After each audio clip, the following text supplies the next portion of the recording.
మనోజ్ కుమార్ ఆదిత్యుడు, దినకరుడు, మేఘం ముసురుతోందని ఉదయించక మానడుగా ప్రభాకరుడు, విరిగి పడుతున్న అంబరాన్ని చుంబించాలనే యత్నాన్ని ఆపదుగా సాగర కెరటం, మృత్తిక, ఇసుక, శిలల అవరోధాల్ని తన ప్రవాహాన్ని ఆపదుగా నదీమ తల్లి.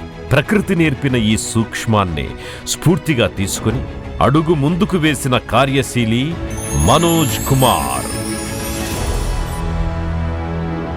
జన్మనిచ్చిన అమ్మా నాన్న రాజ్ పాటి, రాజేంద్ర ప్రసాద్. వెన్నువిరిగే కూలి పని, 2 తమ్ముళ్ళు, ఓ చెల్లి. ఆర్థిక లేమి, 5వ తరగతిలోనే చదువుకి సెలవు.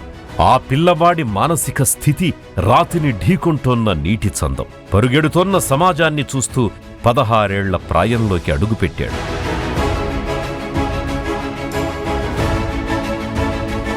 నవయవ్వనం, నవలోకపు స్వప్నానికి నాందికాలం.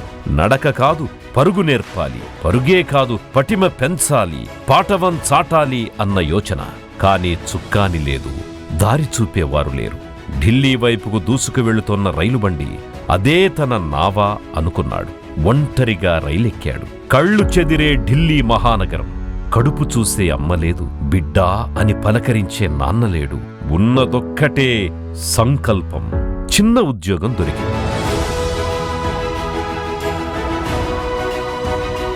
బిడ్డ కష్టాన్ని చూసి చలించిపోయారు తల్లిదండ్రులు. మనోజ్కి కళ్ళు చెమర్చలేదు. మరింత పట్టుదల పెరిగింది. దారం దొరికింది. అవును, సెక్టార్ 62 మల్లిక్ ఫ్యాషన్ నోయిడాలో థ్రెడ్ కట్టర్ ఉద్యోగం. కేవలం 1 నెల రోజుల్లోనే నైపుణ్యానికి గుర్తింపు. మిషన్ రూమ్ హెల్పర్గా చిన్న ఉన్నతి, 1600 పారితోషికం. కాని రూపాయి వెనుక ఉన్న కష్టమూ తెలిసిన మనోజ్ 7 కిలోమీటర్లు కాలినడకకే ప్రాధాన్యమిచ్చాడు.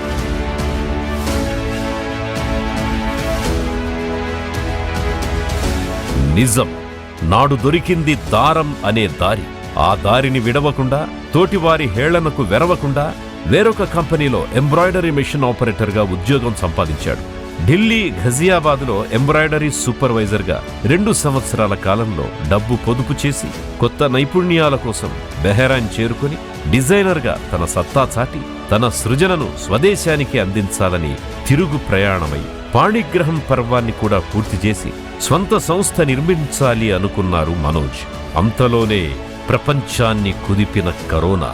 ఇక చేయగలిగిందేమీ లేక డిగ్నిటీ ఆఫ్ లేబర్ విలువ తెలిసిన మనోజ్ హైదరాబాదులో సెక్యూరిటీ గార్డుగాను పనిచేశారు. బురదలో పుట్టిన కలువే కదా.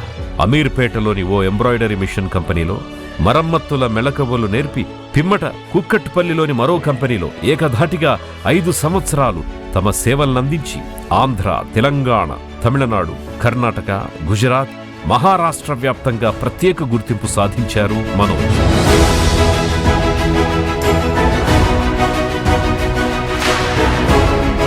సొంత సంస్థను ఏర్పాటు చేయాలన్న ఆలోచన మనోజ్ మదిలో మెదులుతూనే ఉంది. అవాంతరాలు మామూలే. వ్యాపార ప్రత్యర్థి అన్న అపోహతో మనోజ్ని బెదిరించిన వారు ఉన్నారు. నిన్ను బీహార్కి పార్సెల్ చేస్తాం అని తీవ్రంగా హెచ్చరించిన వారు ఉన్నారు. కానీ సంకల్పానికి మించింది లేదు కదా. వేటికి వెరవక, బెదరక, అదరక 2024 అక్టోబర్ 17వ తేదీన మనడా ఎంబ్రాయిడరీ సొల్యూషన్స్ ని ప్రారంభించారు మనోజ్. ప్రారంభోత్సవానికి కుక్కట్పల్లి ఎమ్మెల్యే మాధవరం కృష్ణారావు గారు విచ్చేసి తమ ఆశీస్సులను అందించారు. అంతకు మించి పని పట్ల అంకితభావం కలిగిన తనూజ గారు జనరల్ మేనేజర్గా సంస్థ అభివృద్ధికి తోడ్పడుతున్నారు. మనోజ్ కుమార్ గారి వెన్నంటి ఉండే మరో ముఖ్య వ్యక్తి ధీరజ్ డ్రీమ్ ప్రొడక్షన్ హౌస్ అధినేత సుధీర్. యాడ్ ఫిల్మ్ మేకింగ్ లో తనదైన శైలితో అందరినీ ఆకట్టుకుంటూ అత్యధిక ఎంబ్రాయిడరీ రంగ ప్రకటనల రూపకర్త సుధీర్ మనోజ్ కుమార్ గారితో కలిసి నడుస్తూ మనడా ఎంబ్రాయిడరీ సొల్యూషన్స్ కోసం సుప్రసిద్ధ సినీతార ఆమని గారితో యాడ్ ఫిల్మ్ రూపొందించడం ఓ సంచలనం.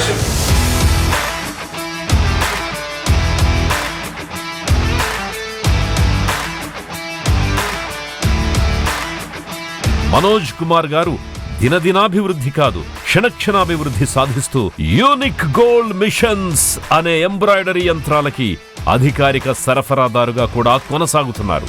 మనోజ్ కుమార్ గారు నేడో సంస్థకి అధిపతి అయినప్పటికీ ఎంబ్రాయిడరీ మిషన్ సమస్య వచ్చిందన్న కబురు అందితే వెనువెంటనే తమ సేవల్ని అందించడం ఆయన ఔన్నత్యానికి ప్రతీక. అటువంటి ఉన్నతుడు మరెన్నో ఉన్నత శిఖరాలను అధిరోహించాలని కోరుకుందాం. Wish you all the best, Manoj Kumar and entire team.